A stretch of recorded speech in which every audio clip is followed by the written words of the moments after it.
Hello दोस्तों आज हम लोग बात करेंगे बेस्ट 5 म्यूचुअल फंड्स के बारे में जो लॉन्ग टर्म में आपको एक अच्छी खासी वेल्थ क्रिएट करके दे सकते हैं। तो इस वीडियो में दोस्तों मैं 5 म्यूचुअल फंड्स की अलग अलग कैटेगरी से एक एक म्यूचुअल फंड लेकर आया हूं और मैंने ये 5 म्यूचुअल फंड चूज करते हुए इस बात का भी ख्याल रखा है कि अगर आप इन पांचों को अपने पोर्टफोलियो में ऐड करते हैं तो आपके पोर्टफोलियो को एक अच्छी खासी डाइवर्सिफिकेशन मिल सके।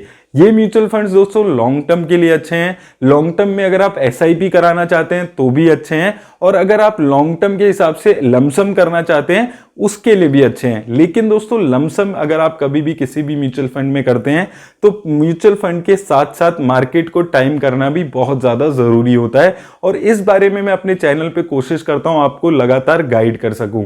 और दोस्तों अगर आप मेरे चैनल से 1-1.5 साल से जुड़े हुए हैं तो आपको पता होगा ये बेस्ट 5 म्यूचुअल फंड्स की वीडियो मैं हर 4-5 महीने में अपडेट करता हूं।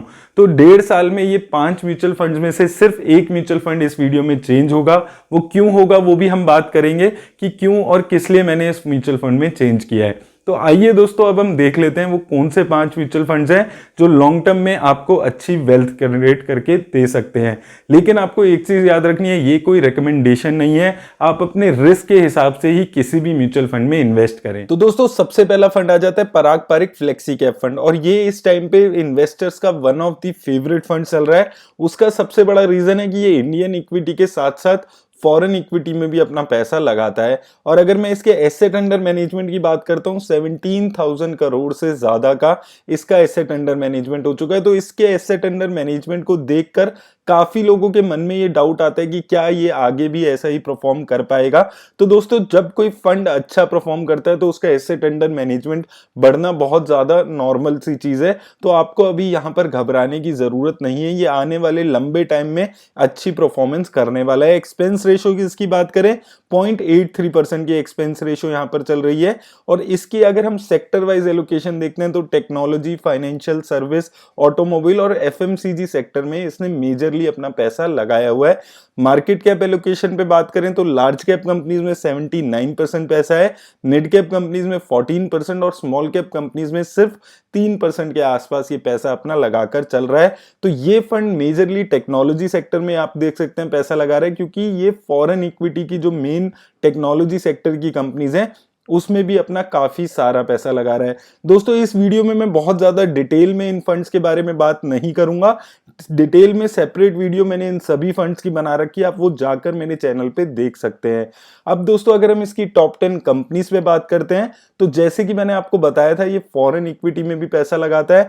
तो सबसे ज्यादा पैसा इसने गूगल में लगाया हुआ है 9.11% के आसपास, उसके बाद बजाज होल्डिंग 8.45%, उसी तरह Microsoft, ITC, Amazon, Indian Energy exchange जैसी कंपनीज यहां पर आपको देखने को मिल रही है। तो ये फंड इंडियन इक्विटी के साथ साथ फॉरेन इक्विटी में भी पैसा लगा रहा है, और इंडियन इक्विटी में भी ये एक value oriented kind of a fund है। मेजर पैसा ये उन कंपनीज में लगाता है जिनको मार्केट इग्नोर करके बैठी होती है, और जब वो कंपनीज अच्छा परफॉर्म करने लगती है तो ये फंड अलग से ही एक अच्छी रिटर्न दे पाता है। यहां पर आप देखेंगे हीरो मोटोकॉर्प है जो अभी परफॉर्म नहीं कर रहा है, आईटीसी है जो अभी परफॉर्म नहीं कर रहा है जो इसके पोर्टफोलियो में है, वहीं Indian Energy Exchange, ICIC Bank, Axis Bank ये उस टाइम से इसके पोर्टफोलियो में है जब ये परफॉर्म नहीं कर रहे थे और इन्होंने अचानक से बहुत अच्छी रिटर्न देने लगे, उसका इंपैक्ट इसकी रिटर्न्स पे आया। रिटर्न्स पे दोस्तों बात करें तो एसआईपी पे रिटर्न्स पे अगर हम बात करेंगे, अगर आपने 5 साल पहले इस फंड में 1,000 रुपए की एसआईपी शुरू कराई होती तो 5 सालों में 60,000 की आपकी लागत इस फंड ने 1,20,000 के आसपास बना दी है। 28% की रिटर्न इस फंड ने आपको 5 सालों में जनरेट करके दी है। 3 सालों में 39% की रिटर्न, 2 सालों में 50% की रिटर्न। तो रिटर्न के मामले में बहुत अच्छा फंड है। फ्लेक्सी कैप कैटेगरी में one of the best performing funds है, और लॉन्ग टर्म में मुझे लगता है ये फंड और भी अच्छी रिटर्न्स आपको जनरेट करके दे सकता है। लेकिन अगर आप इस फंड में इन्वेस्ट करते हैं तो कम से कम आप ये मानकर चलिए आपको 5 से 7 सालों के लिए इन्वेस्ट करना है। अब दोस्तों दूसरा फंड आ जाता है स्मॉल कैप कैटेगरी से, एक्सेस स्मॉल कैप फंड, और दोस्तों इसके एसेट अंडर मैनेजमेंट की बात करते हैं तो 7,000 करोड़ से ज्यादा का एसेट अंडर मैनेजमेंट ये फंड इस वक्त हैंडल कर रहा है। एक्सपेंस रेशो आप इसकी देखिए सिर्फ 0.37%। लालच नहीं है, बहुत ज्यादा एक्सपेंस रेशो रेशियो इन्वेस्टर से चार्ज करने का। Axis mutual fund house, Mirae mutual fund house, ये कुछ ऐसे म्यूचुअल फंड हाउसेज हैं जो इतनी कम एक्सपेंस रेशियो रखते हैं कि इन्वेस्टर्स का बहुत अच्छा फायदा होता है। वहीं दोस्तों इसकी अगर हम सेक्टर एलोकेशन देखें, construction, technology, chemical, FMCG, financial sector. तो दोस्तों एक स्मॉल कैप फंड में पैसा लगाने का सबसे अच्छा बेनिफिट यही होता है कि वहां पर आपको बहुत ज्यादा डिफरेंट सेक्टर मिल जाते हैं। कंस्ट्रक्शन सेक्टर आ गया, केमिकल सेक्टर आ गया, और आपके पोर्टफोलियो को एक अच्छी डाइवर्सिफिकेशन यहां पर मिल जाती है। मार्केट कैप वाइज बात करें, स्मॉल कैप कंपनीज में ऑब्वियसली सबसे ज्यादा पैसा है, 54% के आसपास। मिड कैप कंपनीज में भी इसने अच्छा खासा 37% के आसपास पैसा लगाया हुआ है। तो दोस्तों ये fund with in small cap category अगर हम बात करते हैं तो कम रिस्क लेकर ज्यादा रिटर्न जनरेट करने की कोशिश कर रहा है। और आप यहां पर देखेंगे मिड कैप कंपनीज में भी एक अच्छा खासा एलोकेशन है, ताकि उस फंड का जो रिस्क है उसको मैनेज किया जा सके। तो इसलिए मुझे ये फंड काफी अच्छा लगता है। इसकी अगर हम कंपनीज पे बात करें, Galaxy Surfactant, Tata Elxsi, Brigade Enterprise, Narayana Hrudayalaya जैसी कंपनीज यहां पर आपको देखने को मिल रही हैं। तो इन कंपनीज की सबसे अच्छी बात क्या है इस फंड की, कि आज से 1 साल पहले भी लगभग यही कंपनीज इसके पोर्टफोलियो में दिखा करती थी। बहुत ज्यादा चेंजेस अपने पोर्टफोलियो में नहीं करता है, बहुत डिटेल में रिसर्च करके एक कंपनी को अपने पोर्टफोलियो में अगर ऐड करता है तो उसको लॉन्ग टर्म के पर्सपेक्टिव से पोर्टफोलियो में ऐड करता है, जो कि एक स्मॉल कैप फंड के लिए बहुत अच्छी बात है कि एक फंड बहुत ही ज्यादा कन्विक्शन से किसी स्मॉल कैप कंपनी में पैसा लगा रहा है। तो जब वो कंपनी 10 गुना 20 गुना होगी तो इस फंड को उसकी परफॉर्मेंस पे बहुत ज्यादा उसका असर दिखेगा। परफॉर्मेंस पे बात करें इसकी, तो 5 सालों में अगर आप 1,000 रुपए पर मंथ की एसआईपी कर रहे होते तो 60,000 की लागत इस फंड ने आपकी 1,25,000 रुपए बना दी है। 30% से ज्यादा की रिटर्न इस फंड ने आपको 5 सालों में बनाकर दी है। 3 सालों में आप देखेंगे 44% की रिटर्न, 2 सालों में आप देखेंगे 58% की रिटर्न, 1 साल में पिछले देखेंगे 55% की एसआईपी पे रिटर्न दी है। तो स्मॉल कैप कैटेगरी में ये मेरा फेवरेट फंड है। डिटेल में वीडियो मैंने इसकी भी अलग से बनाई हुई है, आप जाकर देख सकते हैं क्या क्या एनालिसिस है, क्यों ये मेरा फेवरेट फंड है, उसकी बेसिक डिटेल मैंने यहां पर आपको बता दी है। तीसरे फंड पे दोस्तों चलते हैं। तीसरा फंड दोस्तों आ जाता है लार्ज कैप कैटेगरी से। लार्ज कैप कैटेगरी में कैनरा रुबैको ब्लू चिप फंड, ये मुझे काफी अच्छा लगता है। लगभग 1-1.5 साल से मैं लगातार इस फंड के बारे में आपको बताता आ रहा हूं। एसेट अंडर मैनेजमेंट काफी कम है अभी इसका, 5,000 करोड़ के आसपास। एक्सपेंस रेशो बेहद कम है, 0.37% के आसपास। ये चीज मुझे इन फंड्स की अच्छी लगती है, जो ये मैं 5 फंड आपको बताने वाला हूं। एक्सपेंस रेशो इनकी बहुत ही मिनिमम है, ये अच्छी बात है। कंसिस्टेंट परफॉर्मेंस है, ये 2-3 चीजें हैं जिसकी वजह से ये 5 फंड मुझे बहुत ज्यादा अच्छे लगते हैं। सेक्टर वाइज एलोकेशन पे बात करें तो फाइनेंशियल, टेक्नोलॉजी, एनर्जी, कंस्ट्रक्शन और ऑटोमोबाइल सेक्टर यहां पर आपको दिख रहे हैं, और इन 5 सेक्टर्स में 71% की एलोकेशन इसने की हुई है। मार्केट कैप वाइज एलोकेशन पे बात करें तो लार्ज कैप कंपनीज में सबसे ज्यादा 85% के आसपास पैसा है, मिड कैप कंपनीज में 8% के आसपास पैसा है। तो मिड कैप कंपनीज में भी थोड़ा बहुत एलोकेशन ये करता है ताकि एक एक्स्ट्रा अल्फा जनरेट कर सके, एक एक्स्ट्रा रिटर्न ये जनरेट करके अपने इन्वेस्टर्स को दे सके। कंपनीज पे बात करें तो ब्लू चिप कंपनीज जो आपने सबने नाम सुना होगा, ICIC Bank, Infosys, HDFC Bank, Reliance, HDFC, L&T, SBI जैसी यहां पर कंपनीज आपको देखने को मिल रही हैं। तो कंपनीज काफी अच्छी कंपनीज हैं। इस फंड की भी दोस्तों वही खासियत है, ये 2-3 फीचर्स इन सभी फंड में आपको मिलने वाले हैं। लॉन्ग टर्म के पर्सपेक्टिव से अपने पोर्टफोलियो में इन कंपनीज को ऐड करता है। बहुत ज्यादा फ्रीक्वेंट चेंजेस अपने पोर्टफोलियो में ये फंड भी नहीं करता है। लगभग यही कंपनीज इसके पोर्टफोलियो में पिछले 1-1.5 साल से मैं देखता हुआ आ रहा हूं। अब इसकी रिटर्न पे अगर हम यहां पर बात करते हैं, एसआईपी की रिटर्न पे अगर हम बात करते हैं, 5 सालों में 1,000 रुपए पर मंथ की अगर आप एसआईपी करा रहे होते तो 60,000 की लागत इस फंड ने आपकी 1,02,000 रुपए के आसपास बना दी है। 22% की रिटर्न, 3 सालों में 28% की रिटर्न, 2 सालों में 35% की रिटर्न। तो रिटर्न्स दोस्तों इसकी भी काफी अच्छी है। आप यहां पर एक लार्ज कैप फंड को फ्लेक्सी कैप और स्मॉल कैप फंड की रिटर्न से कंपेयर नहीं कर सकते हैं। उसका सबसे बड़ा रीजन क्या है कि इनका रिस्क प्रोफाइल भी बहुत अलग होता है। तो वो चीज समझकर आपको ये चीज समझनी है कि इसकी रिटर्न एक लार्ज कैप फंड के मुकाबले में बहुत अच्छी है।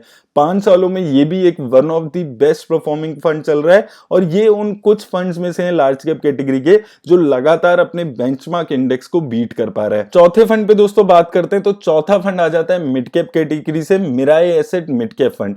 तो ये एक मिड कैप कैटेगरी का फंड है जिसके एसेट अंडर मैनेजमेंट अभी 7,000 करोड़ के आसपास आप देख सकते हैं। और अगर इसकी एक्सपेंस रेशियो पे बात करते हैं हैं तो एक्सपेंस रेशो सिर्फ 0.49% है।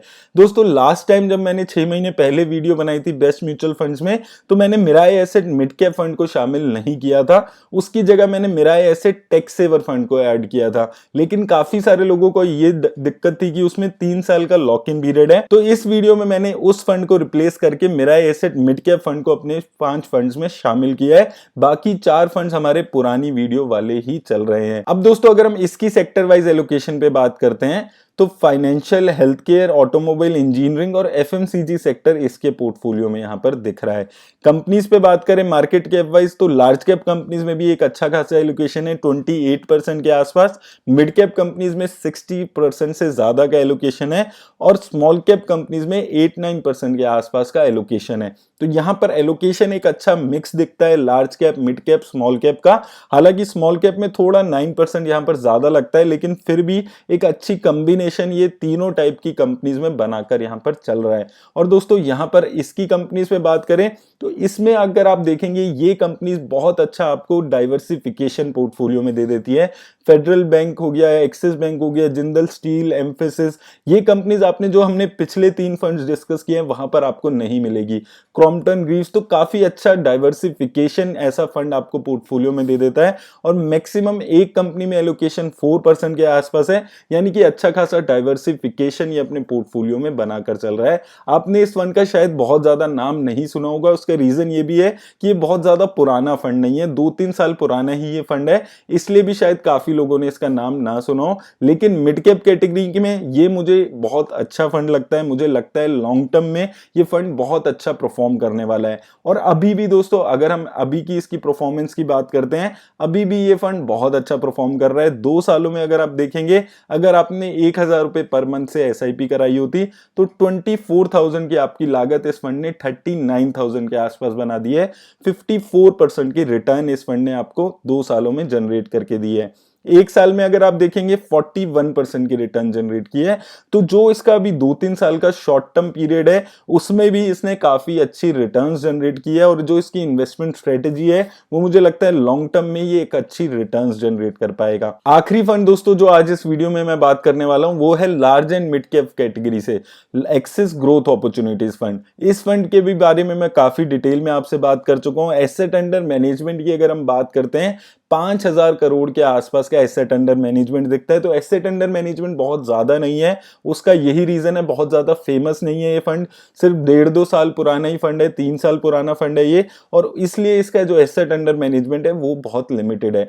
इस फंड में भी दोस्तों ये खासियत है कि जैसे Parag Parikh flexi cap fund Indian और फॉरेन इक्विटी के मिक्सचर में पैसा लगाता है, वैसे ही ये फंड भी इंडियन कंपनीज और फॉरेन कंपनीज के मिक्सचर में पैसा लगाता है। एक्सपेंस रेशो पे दोस्तों इसकी हम बात करते हैं तो इसकी एक्सपेंस रेशो काफी लिमिटेड है, सिर्फ 0.51% की एक्सपेंस रेशो ये फंड भी अपने इन्वेस्टर से चार्ज कर रहा है। सेक्टर वाइज एलोकेशन पे दोस्तों बात करें तो टेक्नोलॉजी, फाइनेंशियल, केमिकल, सर्विस और हेल्थ केयर सेक्टर आपके पोर्टफोलियो में यहां पर मिल जाता है। कंपनी वाइज अगर हम एलोकेशन पे बात करते हैं तो लार्ज कैप कंपनीज में 38% पैसा, मिड कैप कंपनीज में 55% पैसा। सिंस ये large and mid cap fund है तो यहां पर आप देख सकते हैं कि एक अच्छा खासा डाइवर्सिफिकेशन आपको मिल जाता है और स्मॉल कैप कंपनीज में भी 5% पैसा ये फंड लगाकर चल रहा है। अब दोस्तों अगर हम इस फंड की भी टॉप 10 कंपनीज पे बात करते हैं तो यहां पर भी मुझे एक अच्छी बात वही लगती है कि डाइवर्सिफिकेशन आपके पोर्टफोलियो में मिल जाती है। PI industries, Bajaj finance, Torrent power, info edge India, ऐसी कंपनी यहां पर आपको इसके पोर्टफोलियो में मिल जाएगी। तो एक अच्छी कंपनियों का कॉम्बिनेशन है ये, large and mid cap companies का कॉम्बिनेशन है और साथ में फॉरेन कंपनीज भी इसके पोर्टफोलियो में शामिल है। फॉरेन कंपनीज इसने 20-25 कंपनीज है और टोटल 25% के आसपास एलोकेशन फॉरेन कंपनीज में भी इसने किया हुआ है। इंडियन कंपनीज में भी काफी अच्छी कंपनीज मुझे लगती है, काफी अच्छी डाइवर्सिफिकेशन ये फंड आपके पोर्टफोलियो को दे देता है। अब दोस्तों अगर हम इसकी रिटर्न पे बात करते हैं तो ये फंड भी 3 साल पुराना ही फंड है और इसकी अगर हम 3 साल की रिटर्न पे बात करें तो 3 सालों में इसने 36,000 की आपकी लागत 61,000 के आसपास बना दी है अगर आपने एसआईपी कराई होती 1,000 रुपए पर मंथ से। 38% की रिटर्न इसने 3 सालों में दी है और 3 सालों में ये सबसे अच्छी रिटर्न देने वाला large and mid cap fund चल रहा है। 2 सालों में दोस्तों आपके 24,000 रुपए इस फंड ने 37,000 के आसपास बना दिए, 49% की रिटर्न। 1 सालों में 45% की रिटर्न। तो दोस्तों रिटर्न के मामले में भी ये फंड भी काफी अच्छे अच्छी रिटर्न दे रहा है और इसको भी मुझे लगता है कि लॉन्ग टर्म में आपको एक बहुत अच्छी रिटर्न जनरेट करके दे सकता है। अब दोस्तों क्विकली मैं इस वीडियो की समरी आपको दिखा देता हूं। तो दोस्तों ये हैं वो 5 फंड जो मुझे लगता है लॉन्ग टर्म में आपको एक अच्छी रिटर्न जनरेट करके दे सकते हैं। सबसे पहला फंड है एक्सिस स्मॉल कैप फंड। इसने एक साल में 60% के आसपास की रिटर्न दी है। Mirae Asset mid cap fund mid cap category का 55% की return. Axis growth opportunities fund 50% के आसपास की रिटर्न।